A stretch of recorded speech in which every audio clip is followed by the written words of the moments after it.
Hey there, I'm the world's #1 APUSH tutor, and this is the most powerful 10-minute review of APUS history you will ever hear. If you want a 5, pay attention. Let's get to work. Period 1, 1491 to 1607, pre-Columbian America and first contact. Before Columbus, Native American societies were diverse. Great Plains tribes hunted bison. Northeastern tribes farmed, traded, and lived in permanent villages. The arrival of Europeans brought the Columbian Exchange. Horses came to the New World.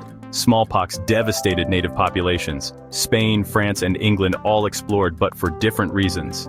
Spain sought gold, glory, and conversion. France focused on fur and friendly relations. England looked for settlement and trade. Period 3. 1754 to 1800, the road to revolution and the birth of a nation. The French and Indian War ended in 1763.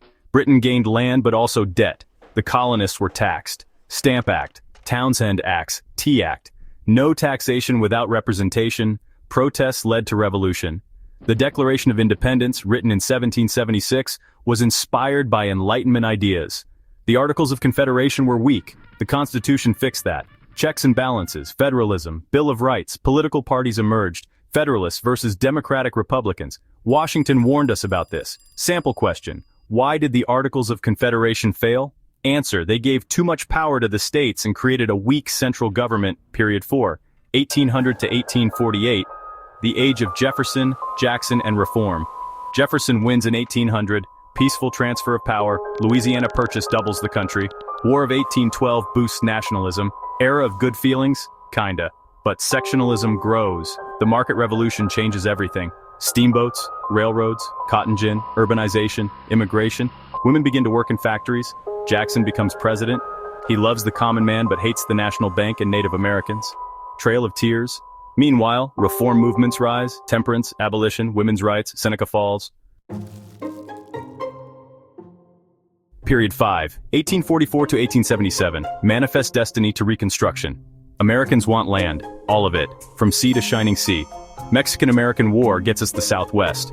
But new land means new slavery debates. Compromise of 1850, Kansas-Nebraska Act.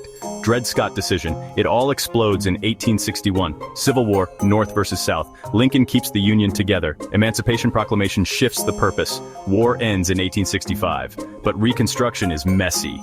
Freedmen's Bureau helps, but black codes and sharecropping limit freedom. 13th, 14th, and 15th Amendments change the Constitution forever. Sample question: what was the main goal of the 14th Amendment? Answer: to guarantee citizenship and equal protection under the law for all people born in the United States. Period 6, 1865 to 1898, the Gilded Age. Industry booms. Railroads stretch across the country. Carnegie makes steel. Rockefeller makes oil. Trusts and monopolies dominate. But workers suffer. Long hours, low pay, no safety. Labor unions form, strikes happen. Immigration surges, cities grow fast, tenements, political machines. The government favors big business, farmers fight back, Populist Party rises, Native Americans lose land and culture, Dawes Act, Wounded Knee, the West closes.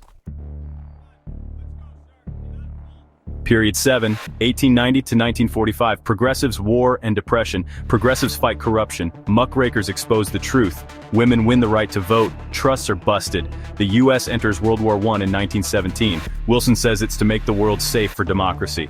After the war, the 1920s roar. Jazz, flappers, radios, cars, but also nativism and the KKK. The Great Depression hits in 1929. FDR launches the New Deal. Relief, recovery, reform.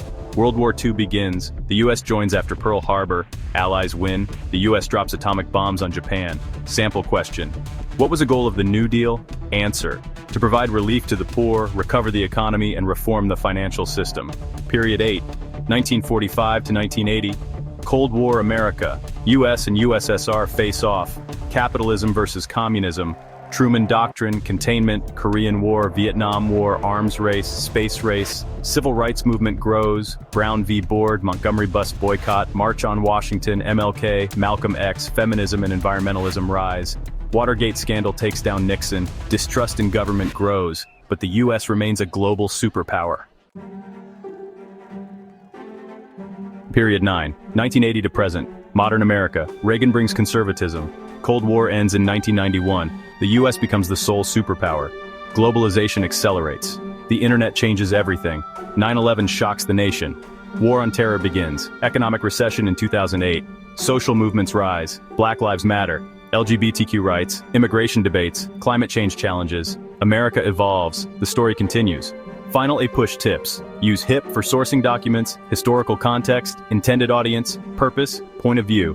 In your essays, always provide specific evidence. Use causation, comparison, and continuity. Write clear thesis statements. Don't sit on the fence. Take a stand and back it up. Practice DBQs and SAQs. Use your voice. Be confident. Use outside evidence. Know your themes. American identity, migration, politics, economics, culture, geography. America in the world. Sample DBQ-style prompt. Evaluate the extent to which the progressive era addressed problems of the Gilded Age. Quick brainstorm. Problems. Corruption. Poor working conditions. Inequality. Solutions. Trust-busting. Food safety laws. 19th Amendment. Argument. The progressive era made major reforms, but inequality persisted. Final words. This exam is tough, but it's beatable. Know your periods. Know your themes. Know your examples. Use this video as your foundation. Then go deeper. Practice. Review. Believe in your ability. Because the students who get 5s are not the ones who know everything. They're the ones who know what matters, and they know how to show it. You've got this. Let's go make history.